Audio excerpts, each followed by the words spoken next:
আজকের এই ভিডিওতে একটি ফেসবুক অ্যাকাউন্ট অন্য একটি ফেসবুক অ্যাকাউন্টে কিভাবে একটা ফেসবুক পেজ ট্রান্সফার করতে হয় সেই প্রসেসটাই মূলত দেখাচ্ছি। তো যাদের ফেসবুক পেজ ট্রান্সফার করা প্রয়োজন এই ভিডিওটা কন্টিনিউ করেন, এখান থেকে কিন্তু আপনারা সমাধান নিয়ে যেতে পারবেন। তো একটা ফেসবুক পেজ আমরা কি কারণে ট্রান্সফার করি, যদি আমাদের ফেসবুক আইডিতে কোনো সমস্যা থাকে সেক্ষেত্রে কিন্তু আমরা ট্রান্সফার করি, প্লাস আমরা যখন আমাদের আইডিটা অন্য কারোর কাছে সেল করি সেক্ষেত্রে কিন্তু আমাদের ট্রান্সফার করার প্রয়োজন হয়। তো স্ক্রিনটাকে ভালো করেন, আমি খুব সহজেই দেখিয়ে দিচ্ছি কিভাবে আপনারা ট্রান্সফার করতে পারেন। তো বন্ধুরা চলে আসলাম মোবাইল স্ক্রিনে। তো আমরা মূলত আজকে এই ফেসবুক পেজটা ট্রান্সফার করব। তো এখানে আমাদের আইডিটা লগ ইন করে রাখছি। তো আপনারা যে ফেসবুক পেজটা ট্রান্সফার করতে চাচ্ছেন সেই ফেসবুক পেজটা লগ ইন করে রাখবেন।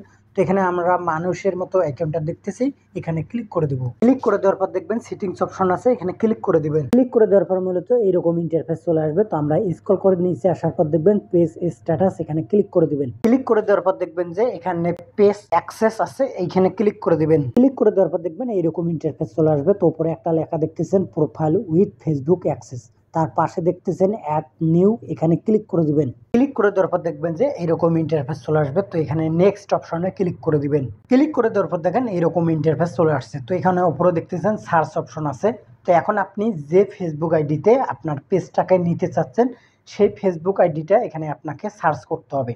তো আমরা আমাদেরটা সার্চ করে দিচ্ছি। তো এখানে সার্চ করার পর আমাদের আইডিটা চলে আসছে। তো আমাদের আইডিটার উপর আমরা ক্লিক করে দিব। ক্লিক করে দেওয়ার পর দেখেন এইরকম ইন্টারফেস চলে আসছে। তো এখানে আপনাদেরকে এখানে এই অপশনটা দেখতেছেন, এখানে আপনাকে এই অপশনটা চালু করে দিতে হবে এবং এখানে নিচে একটা লেখা আছে দেখেন, এখানে ক্লিক করে দিতে হবে। ক্লিক করে দেওয়ার পর দেখেন এইরকম ইন্টারফেস চলে আসছে। তো এখন আপনি যে ফেসবুক আইডিটা থেকে পেজটাকে ট্রান্সফার করতেছেন সেই ফেসবুক আইডিটার এখানে পাসওয়ার্ডটা দিতে হবে। আমাদেরটা আমরা দিয়ে দিচ্ছি। পাসওয়ার্ডটা দেওয়া হয়ে গেলে দেখবেন যে কনফার্ম অপশন আছে, এখানে ক্লিক করে দেবেন। ক্লিক করে দেওয়ার পর দেখেন এইরকম ইন্টারফেস চলে আসছে। তো আপনি যে নাম্বারটা দিয়ে ফেসবুক আইডিটা ভেরিফাই করছিলেন সেই নাম্বারটাতে একটা কোড চলে গেছে, সেই কোডটা মূলত এখানে আপনাকে দিতে হবে। তো দেওয়া হয়ে গেলে এখানে দেখবেন যে কন্টিনিউ অপশন আছে, এখানে ক্লিক করে দেবেন।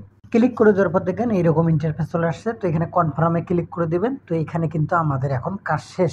তো এখন আমরা যে ফেসবুক আইডিটাতে ট্রান্সফার করলাম পেজটা, তো আমরা এখন সেই ফেসবুক আইডিতে চলে যাব, যে ওখানে দেখবো যে নোটিফিকেশন আসছে কিনা। তো আমরা মূলত এই মোবাইলের ফেসবুক আইডিটাতে আমরা আমাদের পেজটা ট্রান্সফার করছি। তো এখন আমরা নোটিফিকেশন অপশনে গিয়ে দেখব যে আমাদের আইডিটা আসছে কিনা। তো আমরা একটু রিফ্রেশ দিয়ে নিলাম। তো রিফ্রেশ দেওয়ার পর দেখেন আইডিটা কিন্তু এখানে চলে আসছে। তো আমরা এখানে ক্লিক করে দিব। এখন ক্লিক করে দেওয়ার পর দেখেন এইরকম ইন্টারফেস চলে আসছে। তো অলরেডি দেখেন এখানে কিন্তু রিসিভ ইনভাইট লেখা চলে আসছে। তো আমরা এখন এখানে ক্লিক করে দেব। ক্লিক করে দেওয়ার পর দেখেন এইরকম ইন্টারফেস চলে আসছে। তো আমরা এখন নেক্সটে ক্লিক করে দেবো। নেক্সটে দেওয়ার পর দেখেন এইরকম ইন্টারফেস চলে আসছে। তো এখানে অ্যাকসেপ্ট লেখাটার উপর ক্লিক করে দেবো। আমরা অ্যাকসেপ্টে ক্লিক করে দেওয়ার পর দেখেন এইরকম ইন্টারফেস চলে আসছে। তো সম্পূর্ণভাবে কিন্তু আমাদের পেজটা আমাদের এই আইডিতে চলে আসছে। তো এইভাবে কিন্তু আপনারা খুব সহজে ফেসবুক পেজ ট্রান্সফার করে নিতে পারেন। ওকে বন্ধুরা, অবশ্যই ভিডিওটা শেয়ার করে দেবেন। আজকের মতো এখানে শেষ করছি। তো দেখা হচ্ছে নতুন কোনো ভিডিওতে।